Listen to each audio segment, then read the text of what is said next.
1942, la tyrannie nazie a englouti l'Europe, l'Union soviétique occidentale et l'Afrique du Nord. Il semble que seule la force du commandement des bombardiers de la Royal Air Force soit capable de porter le combat au cœur du Troisième Reich d'Hitler dans ce contexte. Mais les résultats ont été médiocres et le coût a été élevé. Alors qu'un nouveau commandant prend les rênes, il apporte avec lui un plan audacieux qu'il croit être le premier coup de grâce de la guerre.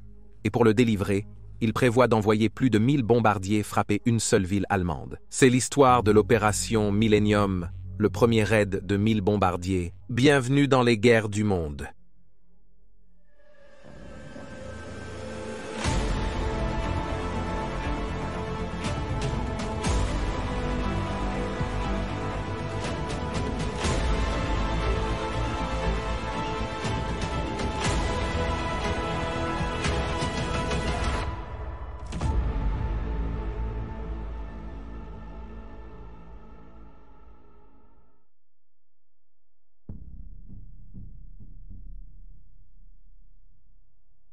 Arthur Travers Harris est né le 13 avril 1892 à Cheltenham, Gloucestershire, Angleterre, avant que sa famille ne déménage dans la possession africaine britannique de Rhodésie, l'actuel Zimbabwe. Lorsque la Grande Guerre a éclaté à l'été 1914, il a rejoint le 1er régiment royal de Rhodésie, qui combattait les troupes coloniales allemandes en Afrique du Sud-Ouest, avant de transférer en Angleterre en 1915, où il a rejoint le corps royal de vol de l'armée. Le 1er avril 1918, le corps royal de vol et le service aérien royal naval ont été fusionnés pour former la Royal Air Force, la première force aérienne indépendante au monde. Après l'armistice du 11 novembre 1918, Harris a obtenu une commission en tant qu'officier de la Royal Air Force, contribuant à maintenir l'ordre dans l'Empire britannique. À la fin des années 1930, Harris grimpait pour devenir l'un des hauts gradés du service, devenant un commodore de l'air en 1937, et un vice-maréchal de l'air en 1939. En même temps, la Royal Air Force subissait une révolution radicale en termes d'équipement et de structure, alors que le service se préparait pour la guerre inévitable en Europe contre l'Allemagne nazie. Dans le cadre de cet effort, la Royal Air Force a été divisée en commandements distincts, chacun ayant une fonction spécifique qui lui était assignée, dont le principal, en ce qui concerne la doctrine opérationnelle, était le commandement des bombardiers de la Royal Air Force, responsable de l'application du coup de poing du service contre une nation ennemie à l'aide de flottes de bombardiers. La modernisation rapide de la Royal Air Force dans les années 1930 a vu l'introduction de bombardiers plus modernes et capables, comme le Bristol Blenheim et le Vickers Wellington, et cela a laissé la Royal Air Force particulièrement confiante dans son commandement des bombardiers en 1939. Cette croyance a été brisée en quelques semaines, en particulier lorsque l'Allemagne a frappé à l'ouest contre les Pays-Bas et la France. Une combinaison de tactiques obsolètes et d'une forte résistance des chasseurs allemands a vu les avions du commandement des bombardiers massacrés en nombre alarmant. Cela a entraîné un passage aux opérations nocturnes en 1940 et 1941 chaque fois que possible. Mais bien que plus sûrs pour les équipages, les résultats des premières raids nocturnes étaient lamentables. Le Bomber Command n'avait ni l'expérience ni l'équipement pour être vraiment efficace. Le maréchal de l'air Sir Richard Pearse dirigeait le Bomber Command durant ces jours sombres de 1941, mais avec de telles pertes élevées et très peu à montrer en termes de dommages à la machine de guerre nazie, la confiance de son supérieur en lui a diminué, et le 8 janvier 1942, il a été temporairement remplacé par le vice-maréchal de l'air Jack Baldwin, qui a occupé le poste pendant 45 jours jusqu'au 22 février 1942.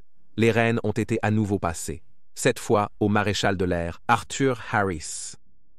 Harris avait hérité d'un commandement qui était encore sous le choc de ses premières expériences de la guerre, et le moral était souvent bas parmi les escadrons. En toute équité, des changements étaient déjà en cours sous la direction de Pearse, comme l'introduction de nouveaux types à 4 moteurs plus puissants pour remplacer les avions à 2 moteurs plus anciens, et de nouvelles aides à la navigation nocturne, comme le système Radio Grid. Les opérations de bombardement étaient toujours gênées par une imprécision générale et de mauvaises stratégies. Harris a apporté avec lui 2 changements fondamentaux dans la manière dont le Bomber Command opérerait sous son leadership. Le premier était qu'il faisait partie d'un nombre croissant de voix parmi les dirigeants alliés qui croyaient que le bombardement stratégique des villes et des infrastructures allemandes avait le potentiel de réduire les nazis à une défaite totale et il avait un soutien clé en la personne du Premier ministre Winston Churchill. Même avant que Harris n'ait été nommé à la tête du Bomber Command, le gouvernement de Churchill avait publié la directive de bombardement de zone le 14 février 1942, qui ordonnait à la force de commencer le bombardement de zone des villes industrielles allemandes, avec un double objectif de détruire les moyens des Allemands, de fabriquer des matériaux de guerre et de briser le moral du peuple allemand. Harris était plus que ravi d'exécuter cette directive. Peu de temps après avoir pris son nouveau poste, il a dit cela publiquement. Les nazis sont entrés dans cette guerre sous l'illusion plutôt enfantine qu'ils allaient bombarder tout le monde et que personne ne les bombarderait. À Rotterdam, Londres, Varsovie et une cinquantaine d'autres endroits, ils ont mis cette théorie plutôt naïve en pratique. Ils ont semé le vent et maintenant ils vont récolter la tempête. Le commandement vigoureux de Harris semblait stimuler le commandement des bombardiers, mais cela n'aurait de sens que si cette énergie pouvait se matérialiser en quelque chose de tangible et spectaculaire. Ainsi, dès son installation dans son nouveau bureau à la Royal Air Force High Wycombe, il se mit à élaborer un plan pour démontrer le potentiel du bombardier, une initiative inédite aux résultats visibles par le monde entier. Ce plan impliquait une attaque faisant appel à 1000 bombardiers. En 1942, c'était un nombre sans précédent. Les opérations précédentes n'avaient pas approché ce chiffre. Le plus grand nombre de bombardiers que la Royal Air Force avait envoyés lors d'une seule opération précédente ne comptait que 300. Harris a soutenu qu'une attaque de 1000 bombardiers aurait de nombreux avantages en termes de puissance destructrice qu'elle déchaînerait sur une seule ville cible, et pour fournir aux Alliés un énorme coup de propagande, une qui augmenterait le moral de la population britannique, tout en terrifiant les travailleurs allemands dans d'autres villes à déposer leurs outils et à fuir, de peur de devenir la prochaine cible d'une force apparemment impensable. L'opération prévue par Harris lui donnerait également l'occasion de tester son deuxième plus grand changement doctrinal au commandement des bombardiers, l'introduction du courant de bombardier. Autrefois, la coordination des opérations de bombardement après le décollage était assez restreinte. Les avions opérèrent souvent largement seuls, loin des positions des autres pour éviter les collisions dans l'obscurité, à la recherche de leurs cibles à travers une Europe occupée par les nazis et noircie, qui étaient fortement protégés par les chasseurs de nuit allemands et la Flak, gardant leurs secteurs assignés. L'introduction de l'aide à la navigation grid promettait de changer tout cela. Les bombardiers peuvent désormais voler plus régulièrement vers une cible dans des zones attribuées avec une force accrue. S'appuyant sur cela, Harris a proposé que la force d'attaque soit concentrée en un flux d'aéronefs, brisant une zone ciblée des défenses allemandes qui serait alors complètement submergée par le poids écrasant du nombre qu'ils affrontaient. Ce flux de bombardiers réduirait également le temps où les avions de la Royal Air Force se trouvaient au-dessus des zones ciblées où les défenses étaient souvent les plus lourdes. Churchill adorait l'idée du raid de 1000 bombardiers, bien que lors d'une réunion avec Harris, il ait exprimé des inquiétudes sur le fait que mettre autant d'avions britanniques en l'air en même temps avait le potentiel de désastre si les Allemands se réorganisaient pour faire face à la menace du flux de bombardiers plus rapidement que Harris ne l'anticipait. Rassuré par Harris que les défenses allemandes seraient complètement submergées pour éviter un tel désastre, Churchill a répondu qu'il serait prêt à accepter la perte de 100 avions. Il y avait juste un problème. L'inventaire du Bomber Command n'avait rien qui se rapprochait de 1000 bombardiers opérationnels début 1942. Le maximum qu'il avait était d'environ 400 avions, la grande majorité étant encore les Vickers Wellington à 2 moteurs, car la production des nouveaux lourds à 4 moteurs, le Short Stirling, le Handley Page Halifax et le légendaire Avro Lancaster, étaient encore en cours de démarrage. Harris allait donc devoir récupérer tous les bombardiers qu'il pouvait et trouver des équipages pour les piloter. Une grande partie du déficit a été comblée par lui en commandant que les avions des unités d'entraînement soient affectés aux raids pilotés par leurs instructeurs, dont beaucoup étaient des vétérans expérimentés, accomplissant leurs tâches d'entraînement dans le cadre de leur période de repos avant de commencer un nouveau cycle d'opération. Même alors, il était encore loin du nombre magique, il s'est donc tourné vers une autre branche de la Royal Air Force, à savoir le commandement côtier. Le commandement côtier avait pour mission de protéger les côtes britanniques contre les navires et sous-marins ennemis, ces derniers menaçant les lignes d'approvisionnement essentielles de la Grande-Bretagne depuis l'Amérique du Nord. Ils étaient équipés de divers bimoteurs pour le raid, incluant quelques transmissions du commandement des bombardiers, leurs équipages maîtrisant la navigation à longue distance. Les équipages du commandement côtier avaient aussi pris part à des bombardements précédemment, visant les barges d'invasion allemandes regroupées sur la côte française pendant la bataille d'Angleterre. Cependant, Harris a rencontré une résistance de la part du commandement côtier, car bien qu'étant une branche de la Royal Air Force, il avait en fait été sous le contrôle de la Royal Navy depuis février 1941 dans le cadre d'un effort pour homogénéiser la défense maritime de la Grande-Bretagne. L'Amirauté était bien plus préoccupé par la menace des sous-marins allemands que par l'aide à Harris dans ce qu'il considérait comme une mission de propagande, en particulier avec l'afflux croissant de navires américains effectuant la dangereuse traversée de l'Atlantique Nord, maintenant que les États-Unis avaient rejoint la guerre. Harris a protesté en essayant de les convaincre qu'à travers le bombardement stratégique des villes et de l'industrie allemande, la flotte de sous-marins deviendrait insoutenable, mais les amiraux n'en voulaient pas. Sans soutien du commandement côtier et toujours en déficit de troupes, Harris a de nouveau fait appel à ses unités d'entraînement. Il a récupéré davantage d'avions réutilisables pour ses besoins, y compris quelques anciens bombardiers transférés au commandement d'entraînement de la Royal Air Force, mais maintenant, les équipés devenaient son plus grand casse-tête. Il a donc décidé que le plus grand nombre possible de stagiaires proches de la fin de leur formation seraient affectés au raid. Pour compenser le manque d'expérience, des pilotes vétérans seraient affectés pour voler avec les équipages novices chaque fois que possible. Mais même ainsi, 49 avions décolleraient toujours avec des pilotes qui techniquement n'avaient pas encore obtenu leurs ailes de bombardier. Prêts pour le départ, la seule question était où envoyer cette vaste armada. Berlin était visé pour sa valeur propagandiste, tandis que Churchill visait Essen pour son importance industrielle. Mais il a été décidé que la force de 1000 bombardiers devrait plutôt être envoyée à Hambourg. Cela avait un sens stratégique, puisque Hambourg était une grande ville industrielle et un port comprenant un chantier naval, des enclos pour sous-marins et une grande raffinerie de pétrole. Étant donné l'effort qu'il avait fallu pour rassembler une telle force, une cible secondaire a été sélectionnée en tant que sauvegarde, et cette cible était Cologne.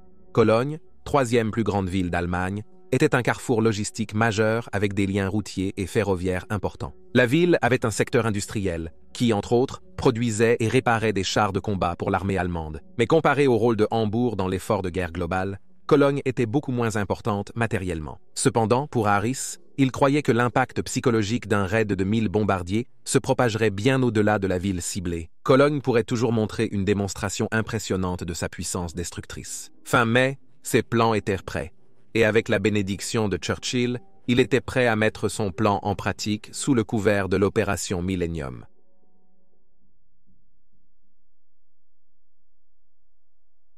Le 30 mai 1942, dans 53 bases à travers l'Angleterre, 1047 bombardiers et leurs équipages étaient arrosés de pluie en attendant l'ordre de décoller.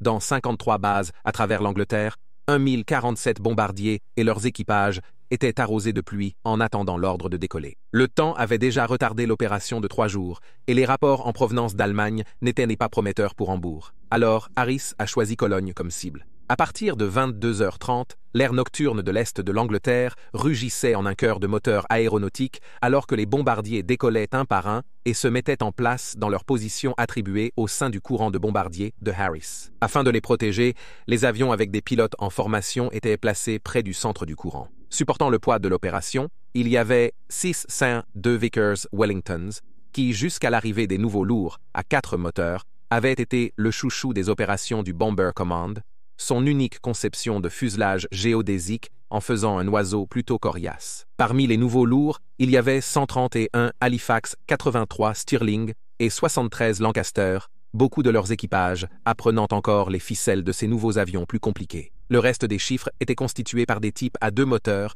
que les nouveaux avions avaient l'intention de remplacer, car ils étaient devenus obsolètes dans la nouvelle guerre totale que menait le Bomber Command. 79 étaient des Handley Page Hamptons, un avion surnommé la valise volante en raison de son design de fuselage étroit. 46 étaient des Avro Manchester, le précurseur peu fiable du Lancaster, qui était handicapé par des moteurs trop complexes qui avaient tendance à se détruire lorsqu'ils étaient sollicités. Et 28 étaient des Armstrong Whitworth Whitley, un avion seulement légèrement supérieur au bombardier biplan qu'il a remplacé en 1937, puisque tous les avions impliqués n'étaient pas équipés du système grid.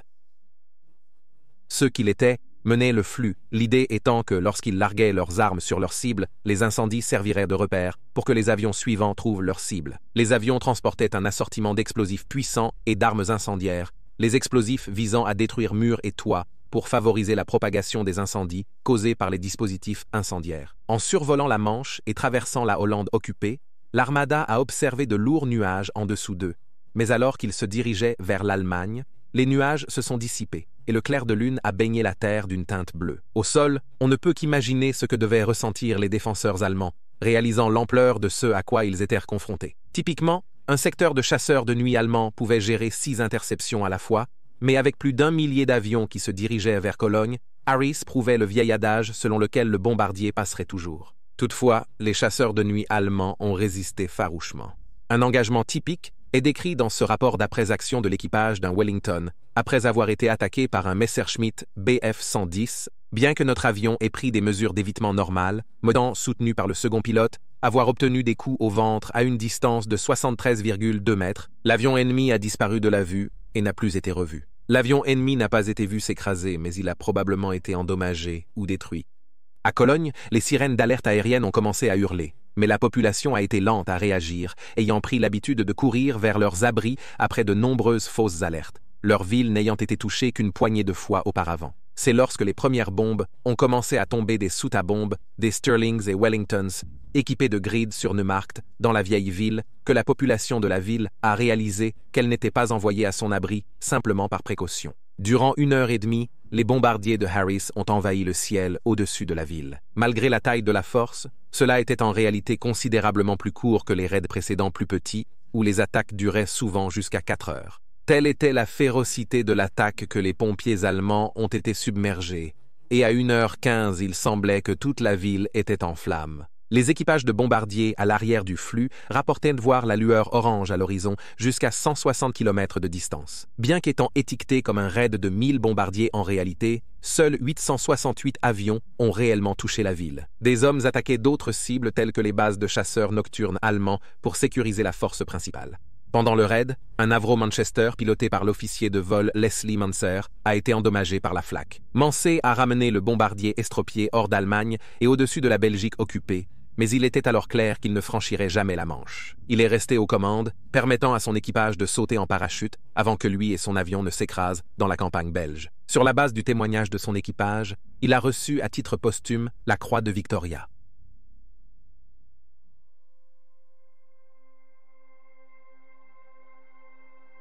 Au cours du raid, 411 civils et 58 militaires allemands ont été tués et 5000 autres blessés. Comme Harris l'espérait, des milliers de personnes ont fui la ville par la suite par peur du retour des bombardiers. Près de 13 000 maisons ont été détruites. Beaucoup d'autres ont été endommagées, laissant 45 000 sans abri, tandis que 33 000 bâtiments non résidentiels ont été détruits, dont 9 hôpitaux. Une grande partie de la destruction a été causée par les incendies provoqués par les armes incendiaires qui se sont propagées dans la ville si rapidement que les équipes de pompiers n'ont pas pu les contenir. En tant que ville en activité, Cologne mettrait 6 mois à se rétablir. La force de Harris a perdu 41 avions dans le raid, principalement à cause de chasseurs nocturnes. Même si c'est beaucoup moins que les 100 avions que Churchill était prêt à accepter, c'est toujours plus que lors de tout raid précédent. Néanmoins, le raid a été salué comme un énorme succès, et Harris est devenu un héros national, gagnant le surnom de Bomber Harris. Il continuerait à lancer d'énormes quantités de bombardiers contre les villes allemandes, croyant que cela apporterait la victoire, mais finalement, il faudrait les vastes armées alliées pour finalement étouffer les nazis à mort. Harris et la campagne de bombardement alliée continuent d'être une source de controverses importantes. Peu nierait que les raids ont causé une grande dévastation et sérieusement entravé la machine de guerre nazie. Mais compte tenu de la perte de vie civile et de la destruction de bâtiments historiques dans le processus, la question doit être posée, y avait-il une autre façon?